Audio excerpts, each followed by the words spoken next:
اعوذ باللہ من الشیطان الرجیم بسم اللہ الرحمن الرحیم. رکوع نمبر 2 آیت نمبر 7. وَإِذْ تَأَذَّنَ رَبُّكُمْ لَئِن شَكَرْتُمْ لَأَزِيدَنَّكُمْ وَلَئِن كَفَرْتُمْ إِنَّ عَذَابِي لَشَدِيدٌ. اور یاد رکھو تمہارے رب نے خبردار کر دیا تھا کہ اگر شکر گزار بنو گے تو میں تم کو اور زیادہ نوازوں گا، اور کفران نعمت کرو گے تو میری سزا بڑی سخت ہے. پہلے ذرا الفاظ پہ غور کریں. تأذن ربکم، اعلان کر دیا تھا اللہ تعالیٰ نے. کیا؟ اگر تم شکر کرو. کوئی کوانٹٹی بتائیے کتنا شکر، کم یا زیادہ؟ شکور بنو یہ لکھا ہوا ہے نہ، کچھ نہیں. تھوڑا بھی شکر کرو. اس لیے کہ شکر آپ دیکھیں کہ جن کو شکر کرنے کی عادت ہوتی ہے کیا وہ تھوڑے پہ رکتے؟ پھر یہ پرسنالٹی بن جاتی ہے، یہ پرسنالٹی ٹریٹ بن جاتی ہے پھر یہ چیز. تو اللہ نے کہا کہ تم تھوڑا بھی شکر اگر کرو گے وہ بڑا بابرکت ہوگا. تو کیا ہوگا پھر؟ لَأَزِيدَنَّكُمْ، البتہ میں ضرور زیادہ دوں گا تم کو. کچھ لکھا کیا زیادہ دوں گا؟ کوئی بتایا؟ تو جب اللہ تعالیٰ نے نہیں بتایا کہ کیا زیادہ دوں گا، اس کا مطلب ہے اوپن ہے، ہر چیز زیادہ دوں گا، ہر نعمت دوں گا، محدود نہیں کیا. اور شکر کے بارے میں یہاں پہ ایک جملہ لکھ دیا خالی آپ کی دلچسپی کے لیے. شکر کے بارے میں علماء کہتے ہیں کہ اس کا فائدہ ہے کیا؟ کہتے ہیں قید الموجود و سید المفقود. جو موجودہ نعمتیں ان کو قید کر لیتا ہے شکر. پرزرویٹیوز ہوتے ہیں نا جیسے، ہاں، تو جیسے کسی چیز میں ہم ڈال دیں تو وہ چیز سیف ہو جاتی ہے. تو یہ دراصل نعمتوں کا پرزرویٹیو ہے، یہ نعمتوں کو سیو کرنے کا طریقہ ہے کہ شکر ادا کرے انسان. اور سعید کہتے ہیں جال کو، سید المفقود. مفقود کس کو کہتے ہیں؟ جو چیز ملی نہیں. تو موجودہ نعمتوں کو محفوظ کرنے کا طریقہ ہے شکر کرنا، اور آنے والی نعمتوں کے لیے جال بچھا دینا ہے شکر کرنا، کہ آنے والی نعمتیں شکر کے جال میں پھنس جائیں گی آ کر. آپ تو خوشی نہیں ہوئے سن کر؟ مجھے تو اتنی خوشی ہوئی تھی یہ سن کے، میں کہا فوراً آپ کے ساتھ میں شیئر کروں اس کو. کیسی کیسی باتیں آپ دیکھیں کہ کس کو اچھا نہیں لگتا کہ ہم کوئی اچھا سا جال بچھائیں اور اس کے اندر پہ آ کے بہت ساری نعمتیں پھنس جائیں، بس پھر جا کے ہم ان کو حاصل کر لیں. تو جتنا شکر ادا کریں الحمدللہ، اللہ کا کام ہے سب. الحمدللہ اللہ نعمت الاسلام وکفا بہا نعمہ. جب ڈاؤن ہونے لگیں، جب کبھی پریشانی ہو، انگزائٹی، ٹینشن، دیکھیں انسان ہے نا، 10 طرح کے حالات انسان کی زندگی میں آتے رہتے ہیں. پھر ہم بھول جاتے ہیں کیا کچھ ہے ہمارے پاس.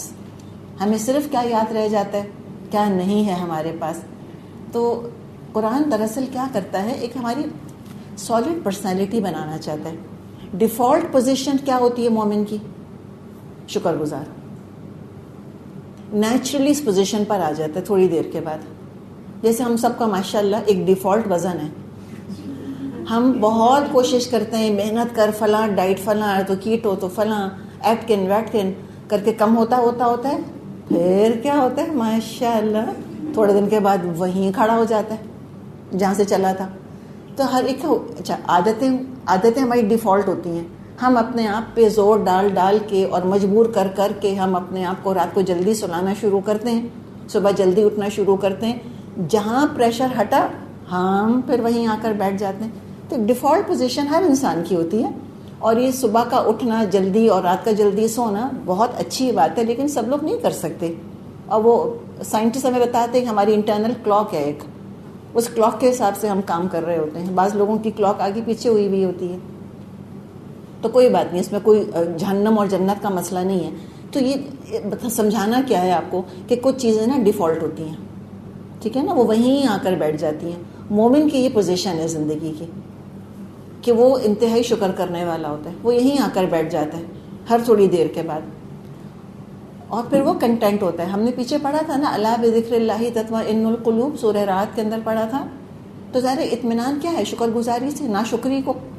ناشکری کرنے سے کس کو اطمینان ملا ہے؟ تو اللہ کا ذکر انسان کے اندر پازیٹیو وائبس، پازیٹیو ایموشنز پیدا کرتا ہے اور کرنے چاہیے. تو یہ تو ایمان کا فائدہ ہے. اگر ایمان نے امن نہیں دیا تو فائدہ کیا ہوا اس کا؟ آخرت میں تو ہے سو ہے، تو دنیا میں پھر کیا فائدہ ہوا؟ تو ایمان کا تو دنیا میں بھی فائدہ ہے الحمدللہ. ایک انٹرنل پیس ہے, at peace with yourself. Peace within is peace without. اندر پرسکون ہوں گے تو ماحول کو پرسکون رکھنے کی کوشش کریں گے. اب دیکھیں جو لوگ بہت ڈسٹربنس کریٹ کرتے ہیں نا معاشرے کے اندر یا ماحول کے اندر, وہ خود بھی پرسکون نہیں ہوتے, وہ بڑے ایجیٹیٹڈ ہوتے ہیں وہ لوگ. پھر وہ غصہ کریں گے, پھر وہ ڈانٹیں گے, وہ شکایتیں کریں گے, وہ تنقیدیں کریں گے. یہ کس چیز کی علامت ہے؟ ان کے اندر کے طوفان کی علامت ہے نا. اور جو اندر سے پرسکون ہوتے ہیں پھر وہ چاہتے ہیں کہ ماحول اور معاشرہ بھی پرسکون رہے. اس کے لیے بہترین چیز کیا ہے؟ شکر گزاری, اللہ کا شکر ادا کرنا. اور شکر کے ساتھ ملتا جلتا لفظ ہم انگلش میں کون سا استعمال کرتے ہیں؟ شوگر. اردو میں بھی کیا کہتے ہیں؟ شکر. تو شکر کیا کرتی ہے؟ کڑوی سے کڑوی چیز کو میٹھا کر دیتی ہے. لوگ جو شاندے کے اندر شکر ڈال کے پیتے ہیں, حالانکہ اور مزید بدمزہ ہو جاتا ہے اس کی وجہ سے وہ, لیکن پھر کڑواہٹ کم کرنے کے لیے کرتے ہیں نا. تو سادی چیز کو میٹھا بنا دیتی ہے چینی. شکر کڑوی چیز کی کڑواہٹ کم کر دیتی ہے. تو سادی نعمتیں ہیں. سانس کا آنا, شکر گزاری اس کے اندر مٹھاس پیدا کر دے گی, اویئرنیس کریٹ کر دے گی. اور اگر کبھی آپ ڈاؤن ہونے لگیں, اور ہوں گی ضرور, دیکھیں انسان ہیں, فرشتے نہیں ہیں ہم. فکریں, ذمہ داریاں انسان کو تھکانے لگتی ہیں ایٹ ٹائمز. یاد کر لیا کریں اللہ نے دیا کیا کیا. دیا ہے تو ذمہ داری ہے نا. اولاد سے کتنا گھبراتے ہیں, اولاد کی کتنی فکر کرتے ہیں. اولاد ہے تو ذمہ داری ہے, تو الحمدللہ فکر ہے. جس کی اولاد ہی نہیں, ان کو دیکھیں وہ تو روتے ہیں. ان کو تو محرومی کا احساس ہوتا ہے کہ اللہ نے ہمیں بچے دی ہوتے تو کتنا اچھا ہوتا. تو اللہ تعالیٰ کی ہر چیز کو دیکھیں اور شکر ادا کیا کریں. کبھی ڈاؤن ہو, ایک کتاب کے اوپر 4 یا 5 چیزیں لکھ لیں کہ جو آپ کو نعمت لگ رہی ہیں ایز آف ناؤ, اس وقت. ٹھیک ہے, پھر آپ دیکھیں رفتہ رفتہ رفتہ رفتہ پازیٹیو ہو جائیں گے. تو اللہ تعالیٰ کی نعمتوں کا اعتراف کرو, نعمت دینے والی کی عزت کرو, اور اللہ تعالیٰ کا فرما بردار بناؤ اپنے آپ کو, اس کا احسان مند بناؤ اپنے آپ کو. تو ہم نے کہا نا کس طرح زیادہ دے گا, لمٹ نہیں کی اللہ تعالیٰ نے, کیا زیادہ دوں گا. تسکین ملے گی, ضمیر پرسکون ہوگا, حقیقت اللہ کی محبت میں اضافہ ہوگا. اور سچا شکر تو یہ ہوگا کہ اللہ کی دی ہوئی نعمتوں کو پھر اللہ کی رضا کے لیے استعمال کریں گے.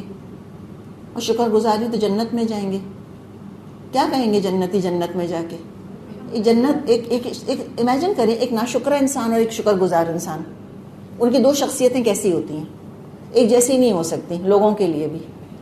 شکر گزار انسان ہے, اس کے پاس بیٹھنا خود مرہم ہوتا ہے انسان کے لیے, وہ پرسکون کر دیتا ہے. ہم اس کو اپنی پریشانیاں بتاتے ہیں تو وہ آگے سے ہمیں ان کا سلوشن دیتا ہے, وہ ہمیں کوئی علاج بتاتا ہے, وہ ہمیں کوئی نعمت یاد دلا دیتا ہے کہ چلو کوئی بات نہیں, اگر ایسے ہے تو چلو یہ تو ہے نا, الحمدللہ یہ تو اللہ کا شکر ہے.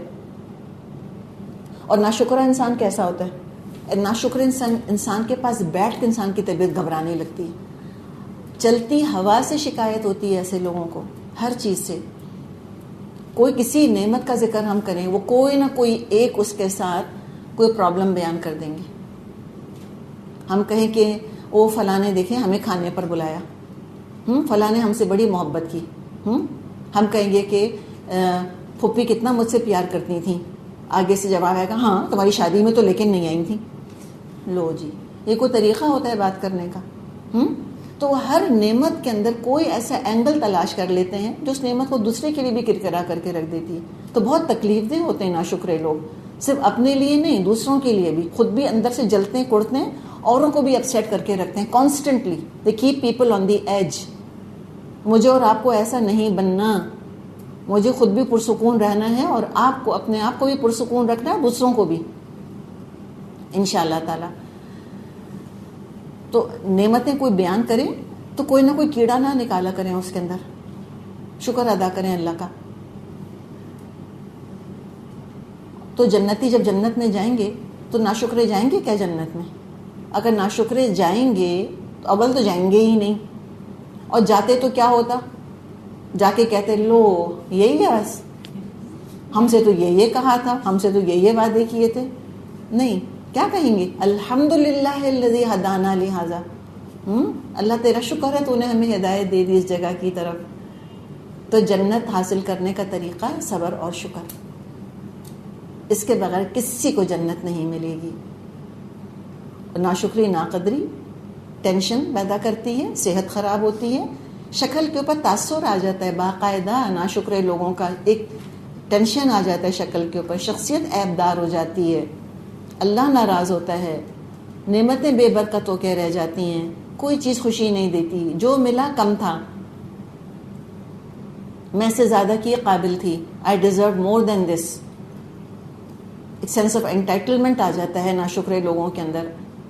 اور شکر گزار ہمیشہ عاجزی کے ساتھ کہ میں اس قابل ہی نہیں تھی. ہر نعمت ایک سرپرائز لے کر آتی ہے. اچھا اللہ نے یہ دیا، میں تو اس قابل نہیں تھی، کیسے اللہ نے مجھ کو یہ چیز دے دی، الحمدللہ الحمدللہ کہتا ہے انسان. تو یہ ہے دراصل اللہ کا عذاب، اور یہ عذاب آخرت کے ساتھ جو ہے وہ تو ہے، دنیا میں بھی ناشکری عذاب ہے انسان کے لیے.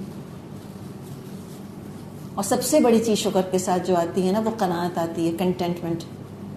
جو اپنی نعمتوں کو ہی دیکھتا رہے گا تو آبویسلی وہ جو دو باتیں ہم کانسٹنٹلی ڈسکس کر رہے ہیں پرسکون رہنے کے لیے، کمپٹیشن اور کمپیریزن، اس میں پڑتا ہی نہیں انسان.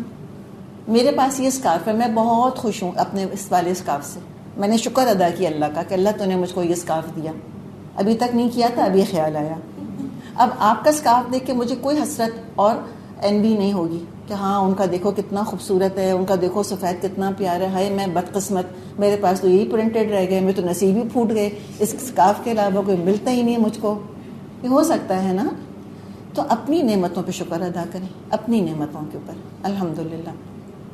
اس سے بڑھ کے آپ کو میں قدم بتاؤں، اس سے بڑھ کے قدم یہ ہے کہ اس پر بھی شکر ادا کیا کریں کہ اللہ تو نے اس کو جو نعمت دی نا وہ مجھ کو نہیں دی، اللہ تیرا شکر ہے تو نے نہیں دی. آپ کہیں گے یہ کیسے ہوا، ایسے ہو سکتا ہے.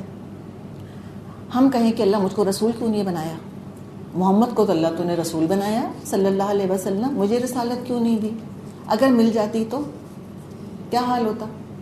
ہم کہتے ہیں ہاں ہم کتنے اچھے ہوتے اگر ہم نبی اکرم صلی اللہ علیہ وسلم کے زمانے میں پیدا ہوتے. شکر ادا کریں نہیں پیدا ہوئے، پتہ نہیں کیا حال ہوتا ہمارا. ایک صحابی تھے، وہ نابینا ہو گئے تھے، ایک تابعی ان سے ملے، جوان تھے، ینگ تابعی، بڑے ایکسائٹیڈ، بڑے انتھوزیاسٹک، بڑے پیشنیٹ کہ آپ کی آنکھوں نے کہ اللہ کے رسول کو دیکھا. انہوں نے صحابی سے پوچھا، انہوں نے کہا ہماری آنکھوں نے دیکھا اللہ کے رسول صلی اللہ علیہ وسلم کو. تو اس نوجوان نے کہا کتنی خوش قسمت آپ کی آنکھیں، اللہ کے رسول کو دیکھا. صحابی نے کہا بیٹا شکر ادا کرو، تم نہیں تھے اس زمانے میں، آسان نہیں تھا آپ صلی اللہ علیہ وسلم کو دیکھنا، آپ کا زمانہ اور آپ کی صحبت پانا اور ساتھ جنت بھی حاصل کرنا. It was not easy. اللہ کا شکر ادا کریں وہ زمانے میں پیدا نہیں ہوئے. تو یہ ہے کہ ان نعمتوں پہ رشک مت کیا کریں، شکر ادا کریں اللہ تو نے مجھ کو نہیں دی، میں نہیں سنبھال سکتی تھی، تو میرا بھلا مجھ سے بہتر جانتا ہے. اگر مجھ کو یہ نعمت مل جاتی پتہ نہیں میں کیا اپنا حشر خراب کرتی، میں کتنی بڑی آزمائش کے اندر مبتلا ہو جاتی. کسی کا حسن دیکھ کے مت رشک کیا کریں. یوسف علیہ السلام کے حسن نے کیا دیا ان کو، ایک چیز مجھے بتائیں، یوسف علیہ السلام کے حسن نے یہ دیا تھا ان کو، انہوں نے پھر بھی سنبھال لیا. کوئی اور مرد ان کی جگہ ہوتا اس آزمائش سے وہ گزر سکتا تھا کامیابی کے ساتھ جس سے وہ گزرے، اس عورت کے جو امتحان میں وہ ڈالے گئے تھے؟ نہیں. تو کیا پتا مجھ کو اگر وہ حسن مل جاتا تو میں پتہ نہیں کیا برباد کرتی اپنے آپ کو، کہاں اپنا حسن استعمال کرتی، اللہ کی ناراضگی میں استعمال کرتی. وہ حسن کتنی بڑی آزمائش بنتا، کس کس کو اٹریکٹ کر لیتا میری طرف.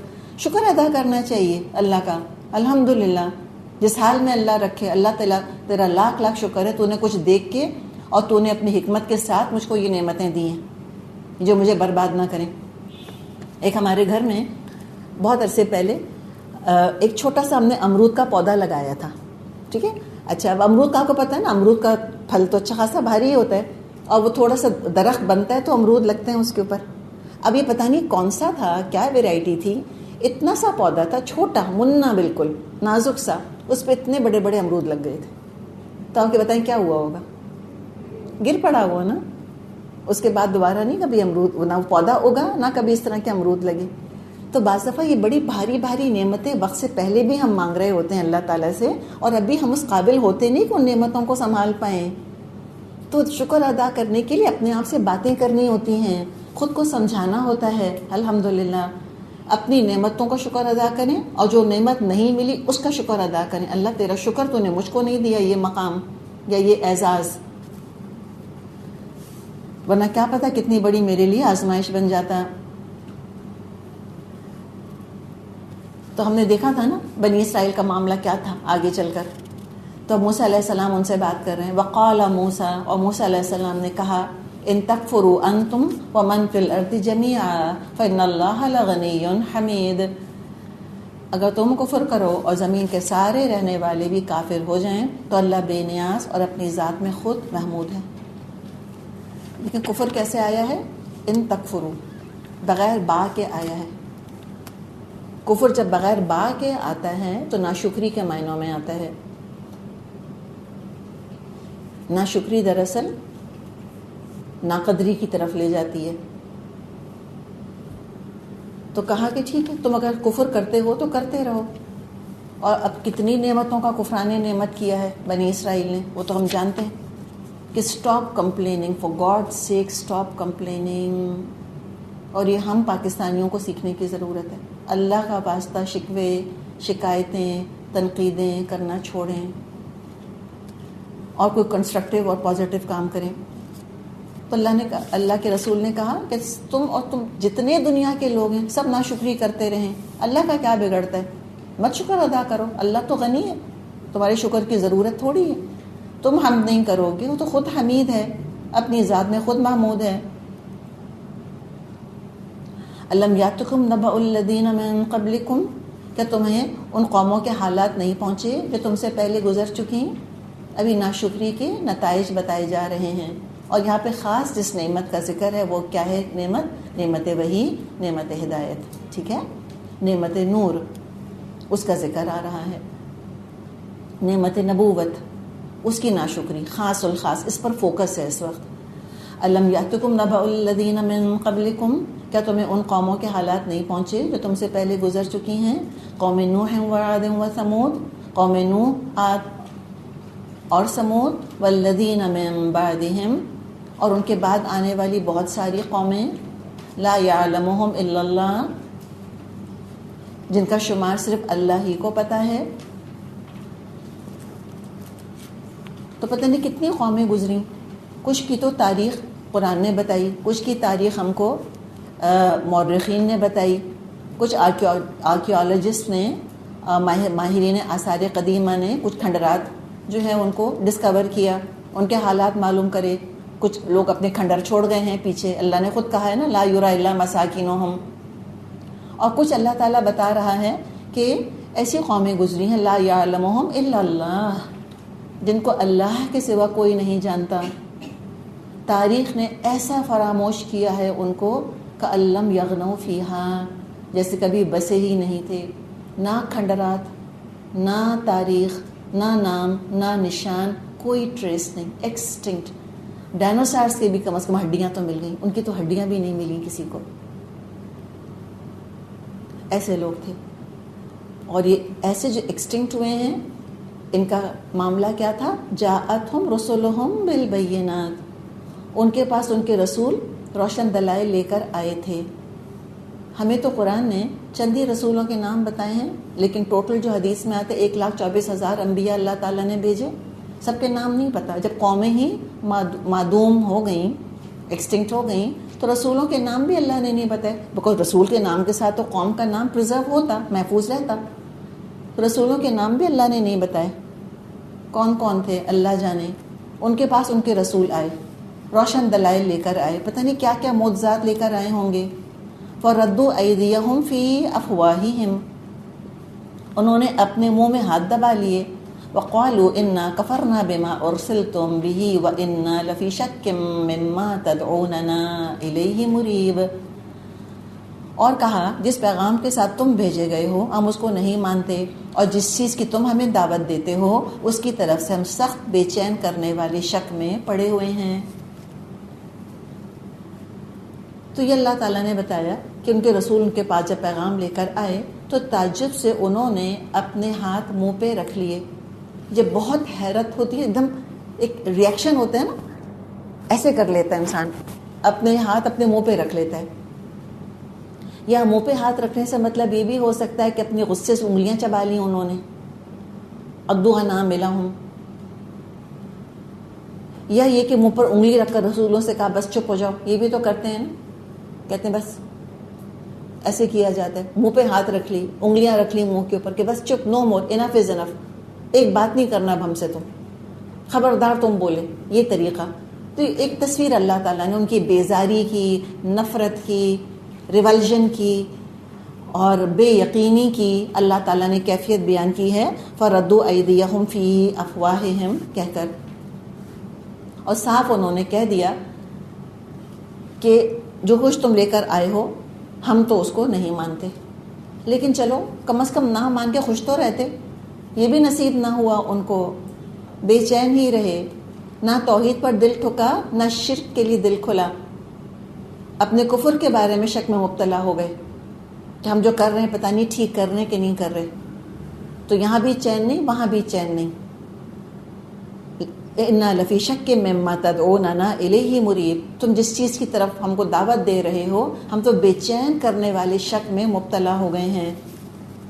اب ایک بڑی زبردست آیت ہے، قالت رسلہم، ان کے رسولوں نے ان سے کہا۔ اب دیکھیں یہاں کسی رسول کا اسپیسیفک نام نہیں بتایا، بلکہ رسولوں کی جنیرک دعوت ہے جو کہ بیان کی جا رہی ہے، عمومی انداز اختیار کیا گیا۔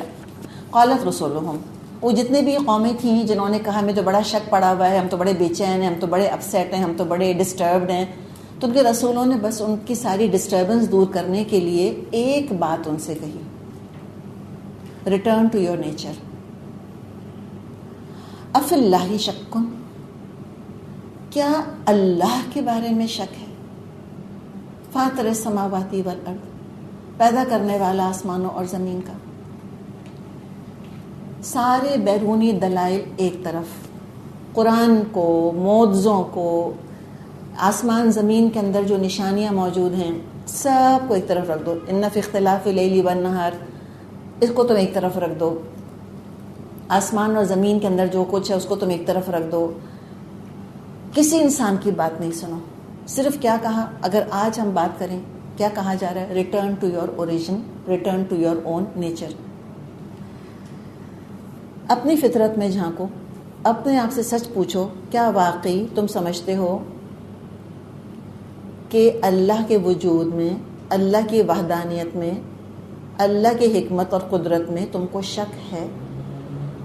کسی انسان کو ایک آئلینڈ کے اوپر چھوڑ دیا جائے کہ بس تم یہاں بیٹھو غور و فکر کرو، سارا پروپیگنڈا ختم کر دیا جائے، ٹھیک ہے، کوئی درس بھی نہیں سنانا اس کو، اور کسی ایگنوسٹک کی، ایتھسٹ کی بات بھی نہیں سنانی، ٹھیک ہے، نہ رسول کا پیغام سنانا ہے اس کو، نہ رسولوں کے مخالفین کا پیغام سنانا ہے۔ کانفلکٹ یہیں آتا ہے نا، رسول کہہ رہے ہیں یہ کرو، مخالفین کہہ رہے ہیں نہیں کرو، تو انسان بیچ میں پھنس جاتا ہے، پھر شک پیدا ہونے لگ جاتے ہیں، کانفلکٹ شروع ہو جاتا ہے، ڈسٹربنس شروع ہو جاتی ہے۔ سب کو چھوڑ دو، تم اپنے آپ کو اکیلا لے کر بیٹھو۔ اب دیکھیں میرے آپ کے پاس کوئی آئلینڈ نہیں نا کہ ہم چلے جائیں اپنے پرائیویٹ آئلینڈ کے اوپر، اپنے پرائیویٹ جیٹ کے اندر بیٹھ کے، وہ تو نہیں کر سکتے۔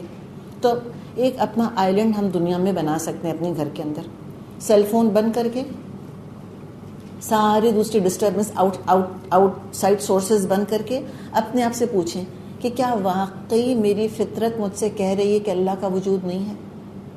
یہ آج کل کے یوتھ کو بھی تو یہ ڈیلیما ہو گیا ہے نا، کہتے ہیں کہ ہم we are agnostics, we don't know, یہ نہیں کہتے کہ اللہ نہیں ہے، نہ یہ کہتے ہیں کہ اللہ ہے، کہتے ہیں ہمیں نہیں پتا ہے کہ نہیں ہے۔ ہم ان کو قائل کرتے ہیں، ہم کہتے ہیں فلاں اسکالر کے پاس لے کے جائیں گے، آپ اس کو سمجھائیں، میرے بچے کو کیا ہو گیا، آپ کوئی نہیں سمجھا سکتا بھائی۔ یہ تو ایک فطرت کے اندر کی پکار ہے جو باہر کے شور سے بالکل دب گئی ہے، we literally can not hear ourselves, یہ حال ہو گیا ہے۔ تو ساری چیزیں چھوڑ کے اور پھر تم سوچو، لوگ بعض دفعہ ریزورٹس جاتے ہیں نا اپنے آپ کو ریفریش کرنے کے لیے، تو یہ بھی دراصل ایک طریقہ ہے کہ اپنی فطرت کے ساتھ کنیکٹ ہو کے تم دیکھو اور تم اپنے دل کی پکار سنو۔ ٹائم لگے گا، اس لیے کہ ظلمات کی لیئرز بہت آ گئی ہیں۔ یہ نہیں ہوگا کہ ہم نے کسی کو کمرے میں کہا تم جا کر بیٹھو اور غور کرو، پھر 5 منٹ بعد دروازہ کھول کے پوچھا سمجھ آ گیا تم کو، ایکسائٹیڈ اماں پوچھ رہی ہیں، نہیں ایسے نہیں ہوگا۔ جب وہ اندھیروں کی لیئرز کو جمنے میں ٹائم لگا ہے نا تو وہ آہستہ آہستہ ہی جائیں گی۔ تو یہ ایک مراقبہ کر لینا چاہیے، میڈیٹیشن، وقتاً فوقتاً۔ اور ایک اور بات آپ کو میں بتاؤں، جو اللہ کا انکار کرے نا اس کو پلیز بہت زیادہ کنونس نہیں کرے، اس کا الٹا اثر ہوتا ہے. وہ اپنی ضد کے اندر اور پھنستے چلے جاتے ہیں اور اپنے ہی اندر وہ دبتے چلے جاتے ہیں. کوئی ہمیں نیچرل طریقہ سیکھنا ہے اور قرآن نے ہم کو یہ طریقہ مانگا بتایا ہے ہم کو. تو لہٰذا انسان جو ہے سائنس سے ثبوت مانگنا چھوڑ دے کہ سائنس سے تم ثابت کرو کہ اللہ کا وجود ہے. خود کو آزاد کر لو تھوڑی دیر کے لیے، آباء و اجداد کے طور طریقوں کو بھول جاؤ تھوڑی دیر کے لیے کہ اگر تم دنیا میں تنہا ہوتے تو یقیناً تم ایک اللہ پر ایمان رکھتے، اور امید دلائی کہ اب تک کی خطائیں ہو گئیں تو کوئی بات نہیں، اللہ تمہارا پچھلا سارا کفر، شرک. اور دیکھیں شرک اور شکر کتنے ملتے جلتے ہیں نا، وہی 3 حروف ہیں، شین را کاف. چاہے شکر بنا دیں چاہے شرک کر دیں، ہے نا. تو شکر کو اس کی صحیح جگہ پہ لے جا کے رکھ دینا انسان کو شرک سے بچا لے گا. تو اللہ تمہارا سارا شرک، تمہارا کفر، تمہاری ناشکری، تمہارے ڈاؤٹس سب کلیئر کر دے گا، تم ایمان لانے والے بنو. تو یہ ایک جملہ، اف اللہ شکن، کیا تمہیں اللہ کے بارے میں شک ہے؟ اور مجھ کو تو یقین ہے اس بات کا کہ جو کہتا ہے نا کہ میں اللہ کو نہیں مانتا، وہ مانتا ہے اللہ کو. وہ غصے کی وجہ سے کہتا ہے، یا تو کسی ایسے اللہ والوں سے اس کا پالا پڑ گیا کہ جن کے قول اور فعل میں بڑا تضاد تھا.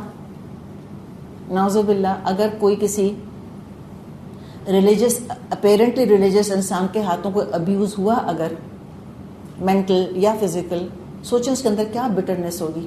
وہ کہے گا میں مانتا ہی نہیں، میں مانتی نہیں اللہ والوں کو. اور میں اللہ والوں سے نفرت، اس کا مطلب ہے اللہ سے چڑ. تو کوئی غصہ ہوتا ہے، کوئی ٹریجڈی پیچھے ہوتی ہے جس کی وجہ سے وہ چڑنے لگتے ہیں اور چڑ کر ایسی باتیں کرتے ہیں. جیسے بچہ اپنی ماں سے کہے کہ آپ میری ماں نہیں ہیں، کیا مطلب ہے؟ کیوں کہہ رہے وہ یہ؟ کیا اس کو پتہ ہے کہ اس کی ماں یہ ہے؟ آف کورس پتہ ہے، غصے کی وجہ سے. امی نے یا تو کوئی ڈانٹا ڈپٹا تھا زیادہ، یا امی سے شکایت اس کو ہو گئی تھی تو کہتے کہ بس آپ میری امی نہیں ہیں، آپ میری ماں نہیں ہیں.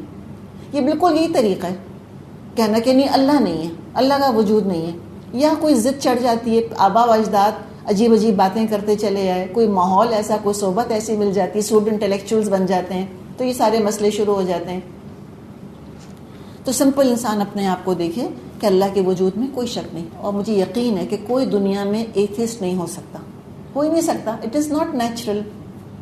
بالکل ایسی بات ہے کہنا کہ کوئی یہ کہے کہ میں بغیر ماں کے پیدا ہو گیا، اس سے نہیں کہہ سکتا ہے، جنرلی نہیں کہہ سکتا. تو بعض لوگ اللہ کو ڈس اون کر دیتے ہیں اس طرح سے نا، غصہ کر کے.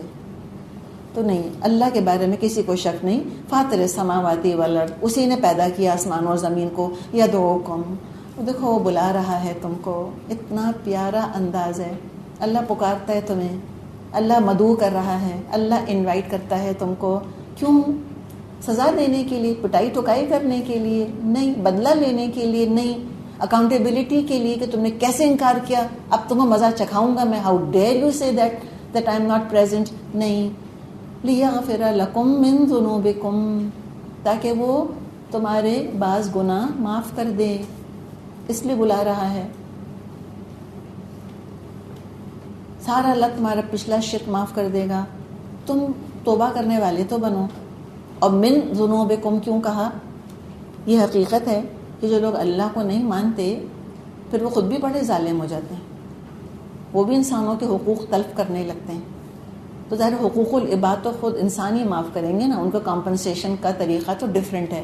ہاں، جو اللہ کے حقوق میں کمی کری تھی، ادا نہیں کیے تھے، وہ اللہ معاف کر دے گا. وَيُؤَخِّرَكُمْ إِلَىٰ أَجَلٍ مُّسَمًّى، اور تم کو ایک مدت مقرر تک کی اللہ تم کو مہلت دے گا، اللہ تم کو اپرچونٹی دے گا کہ تم اچھے اچھے کام کر لو. تب دیکھیں کتنی اچھی دعوت دی تھی نا رسولوں نے ان کو، سو نیچرل، سو سمپل. لیکن لوگوں نے نہیں مانی بات. قالوا، بولے، ان انتم الا بشر مثلنا، انہوں نے کہا تم کچھ نہیں مگر ویسے ہی انسان جیسے ہم ہیں. تريدون ان تصدون عما كان يعبد آباؤنا، تم تو چاہتے ہو کہ جن ہستیوں کی بندگی ہمارے باپ دادا کرتے چلے آئے ان کی بندگی سے تم ہم کو روک دو. یہ اس کو ہم کیا کہتے ہیں؟ بدگمانی. یہ بدگمانی بھی ایک مرض ہے، یہ بھی انسان کو ڈسٹرب کرتا ہے. لوگوں کو سیکنڈ گیس کرنا چھوڑ دیں. کسی نے کہا ہے نا کہ مجھ کو تو اپنی نیت کا نہیں پتا، میں اوروں کی نیت کو کیا گیس کروں؟ میرا نہیں خیال کہ وہ سنسیئر ہے، میرا نہیں خیال کہ وہ قرآن جو ہے وہ عمل کے لیے سن رہی ہیں، ہمیں کیا ضرورت ہے؟ تو یہ بدگمانی بھی انسان کو بہت پرابلمس کے اندر ڈالتی ہے. تو انہوں نے یہ بدگمانی کری رسولوں سے کہ تمہارا تو ارادہ یہ ہے کہ تم روک دو ہم کو ان کی عبادت سے جن کی عبادت ہمارے باپ دادا کرتے چلے آئے. پھر کیا کہا؟ فاتونا بسلطان مبین. اچھا تو لاؤ تم کوئی صریح سند لے کر آؤ تم. تو جب رسولوں کی دعوت سنی ہوگی ان اقوام نے تو اندر سے ہلے تو ضرور ہوں گے تھوڑی دیر کے لیے. ہو نہیں سکتا کہ کوئی اندر دل کا تار چھڑا نہ ہو رسول کی پکار سن کر، رسول کی آواز سن کے. لیکن بس ضد ہوتی ہے، تکبر ہوتا ہے، تعصب ہوتا ہے. اس نے مت مار دی، گمراہی پہ اڑ گئے اور رسولوں کا کیریکٹر اسیسینیشن شروع کر دیا کہ تم تو ہمارے خاندان کے دشمن ہو، تم تو ہمارے باپ دادا کے دشمن ہو، اور فرمائشی پروگرام کہ معجزہ دکھاؤ. جواب دیا رسولوں نے، قالت لهم رسولهم، ان سے کہا ان کے رسولوں نے، ان نحن الا بشر مثلکم، ہم تو کچھ نہیں ہیں مگر تم جیسے انسان ہیں. صرف جو تمہاری نفسیات ہے ہماری نفسیات ہے، same, we are the same, کوئی چیز ڈفرینٹ نہیں ہے. تم ہنستے روتے ہو، ہم بھی ہنستے روتے ہیں. ہم نے کب کہا کہ ہم کوئی سپر نیچرل ہستی ہیں اور ہم کوئی معجزے دکھا سکتے ہیں؟ ہم نے تو نہیں کہا. لیکن فرق کیا ہے ہم میں اور تم میں؟ وَلَكِنَّ اللَّهَ يَمُنُّ عَلَى مَن يَشَاءُ مِنْ عِبَادِهِ، مگر اللہ اپنے بندوں میں سے جس کو چاہتا ہے نواز دیتا ہے. ہاں ہمارے پاس وہی آئی ہے. ہم تم جیسے انسان تو ہیں لیکن ایگزیکٹلی تم جیسے نہیں ہیں. ہم دراصل لنک ہیں تمہارے اور اللہ کے درمیان. ہم اللہ کا میسج تم کو پہنچا رہے ہیں. وَمَا كَانَ لَنَا أَن نَأْتِيَكُمْ بِسُلْطَانٍ إِلَّا بِإِذْنِ اللَّهِ، اور یہ ہمارے اختیار نہیں ہے کہ ہم تمہیں کوئی سند لا کر دیں. سند تو اللہ کے اذن سے آ سکتی ہے. دیکھیے اذن اللہ پھر آ گیا نا. وَعَلَى اللَّهِ فَلْيَتَوَكَّلِ الْمُؤْمِنُونَ، اور اللہ ہی پر ایمان والوں کو بھروسہ کرنا چاہیے.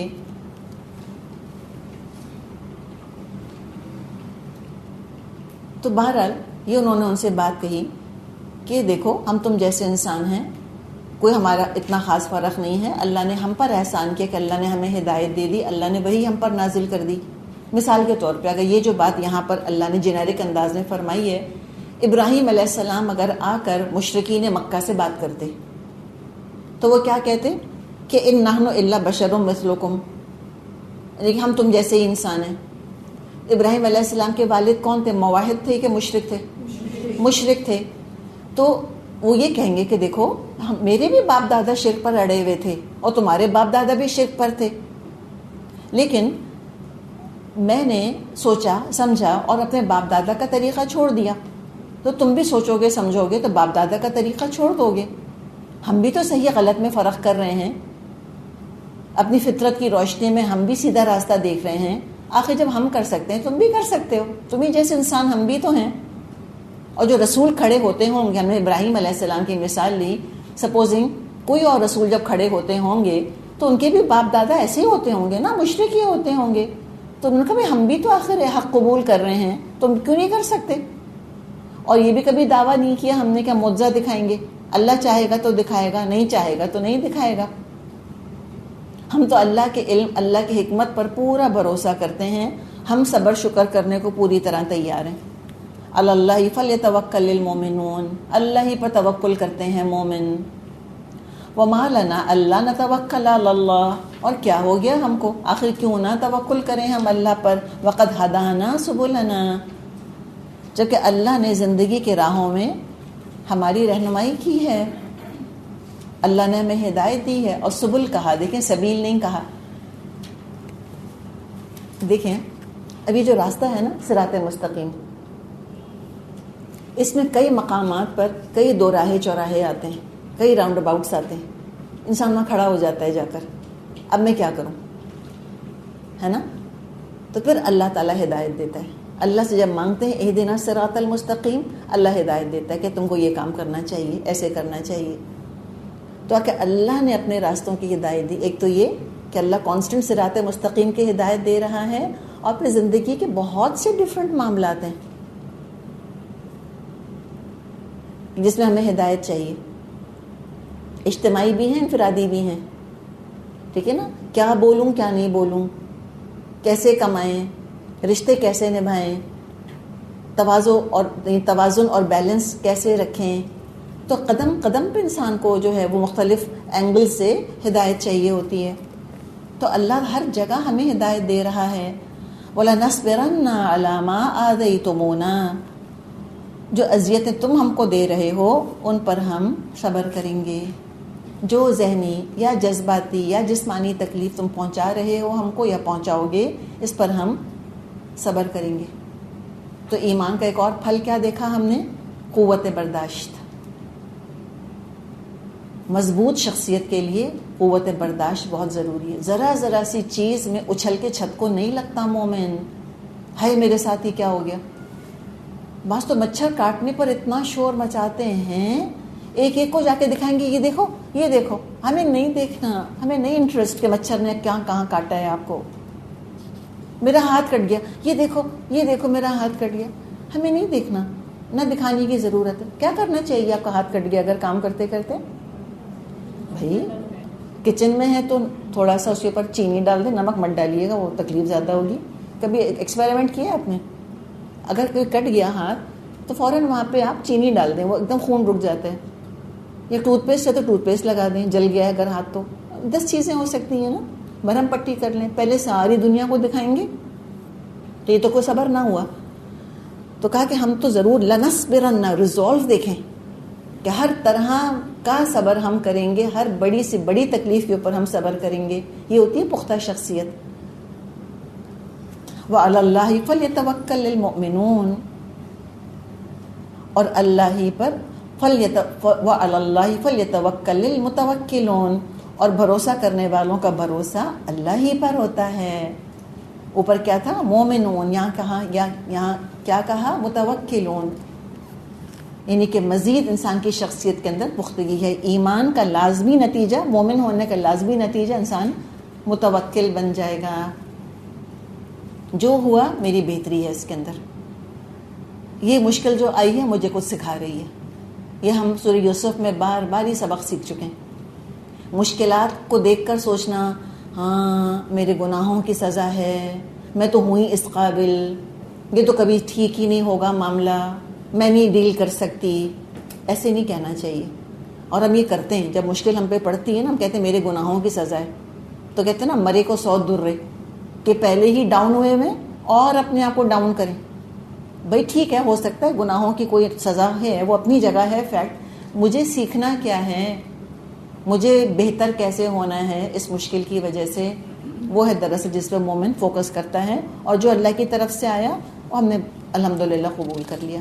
تو شخصیت کے اندر پختگی پیدا کریں. Strong nerves, strong mind, strong personality. لڑکھڑاتا جب ایمان ہوگا تو لڑکھڑاتی شخصیت ہوگی. میں آپ کو سچی بات بتا رہی ہوں، جتنا مضبوط ایمان ہوگا اتنی پختہ اور مضبوط اور گڑی ہوئی شخصیت ہوگی انشاءاللہ تعالی. چلیے اگر کوئی سوال آپ کا ہے تو پوچھیں، ورنہ ہم آگے ترجمہ کرتے ہیں.